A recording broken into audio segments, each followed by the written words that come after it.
Hello, everybody. This is Dr. Brian. Ooh, let's do this. Share.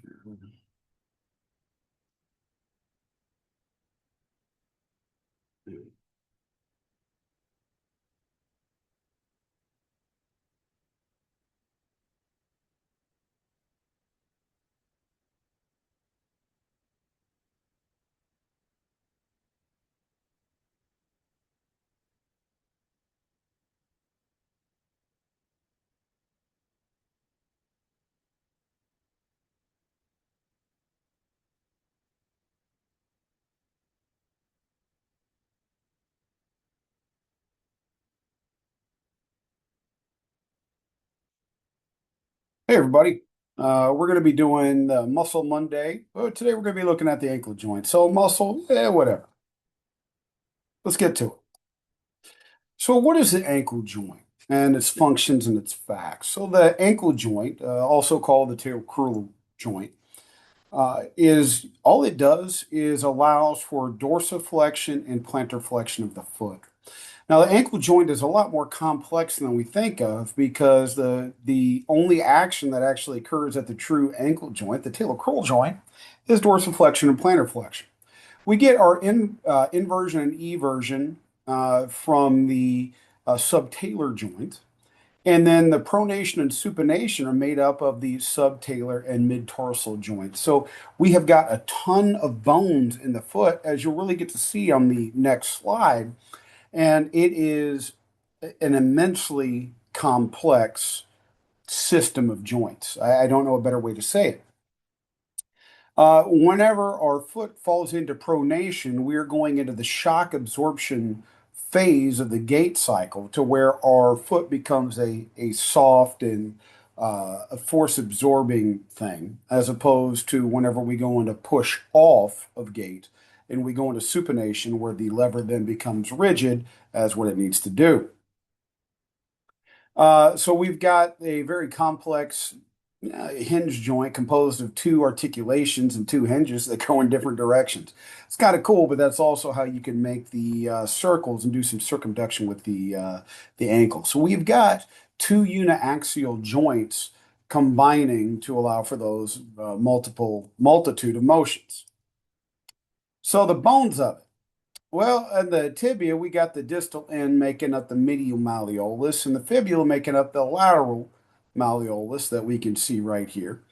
And then you see this green bone right here, and that is our talus.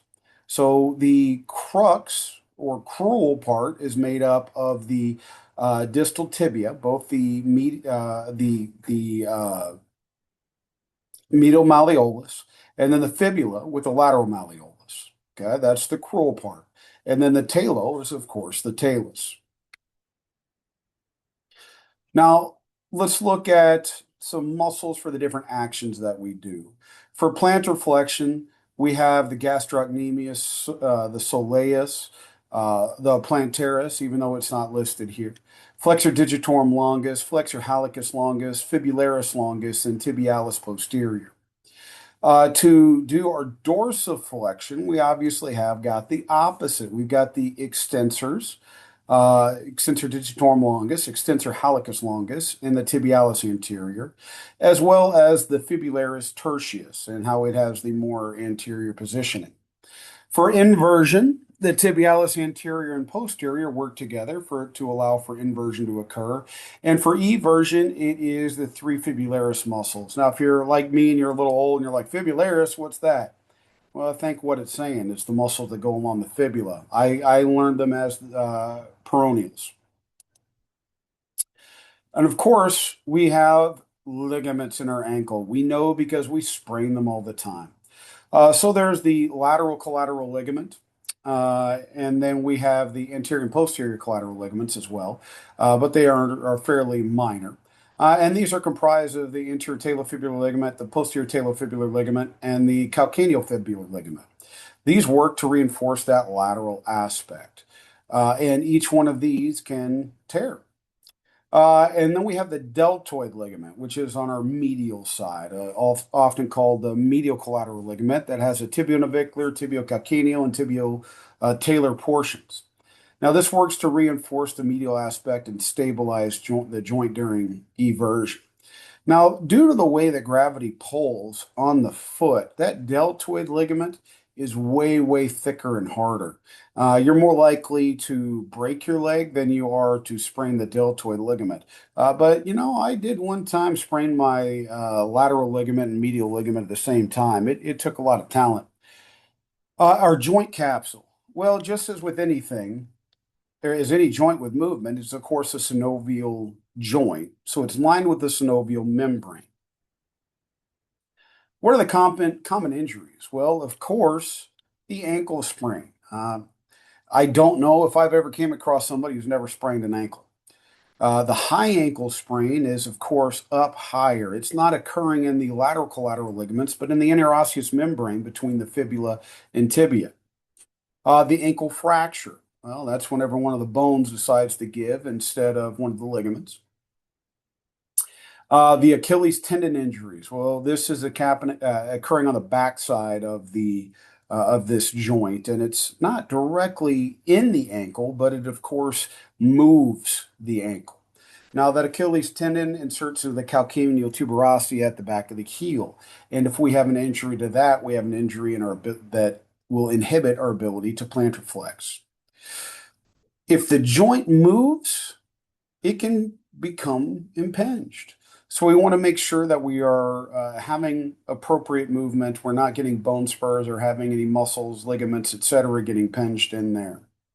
And then dislocation. While it's not super common, we do hear of ankle dislocations occurring, especially in car accidents and sometimes in contact sports. Now, what do we need to do to train it? Well, we need to make sure that we're doing appropriate mobility work. That triceps surae often gets so tight that it holds people into plantar flexion, and that can be an issue. We want to make sure that we lengthen that out so it's not causing too much compression on the joint. We want to strengthen the supporting area. While a lot of people do calf raises, very few people actually do toe raises, which ends up leading to a imbalance between the tibialis anterior and our triceps surae group. Proprioception drills. Well, our foot interacts with the ground, and our ability to know where we are in space and challenging our ability to pick up on movements is going to greatly enhance the proprioception existing in the foot and on a single leg. That will help to address balance, as we can see next, that balance drills are great for maintenance because we're going to have some compression and some propulsion that's going to be occurring on those joints. Stability control work, this would be things like on an unstable surface, learning how to stabilize yourself and control your body on a single leg. And then just proper recovery. We want to make sure that we're not overdoing it on the ankle joint. If it's a joint, we of course can overtrain it. If you like information like this, please come see us in Aggieland. We've got our master's in performance physiology and strength and conditioning, bachelor's in it will be changed to strength and conditioning starting in the fall of 26. So, guys, if you are on your pathway and you want to learn from somebody who has done this as both a practitioner and a professor, please, please, please come join us in Aggieland.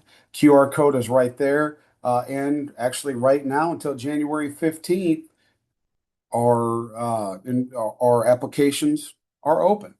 Hope to see one from you, and I hope to see you soon here in Aggieland.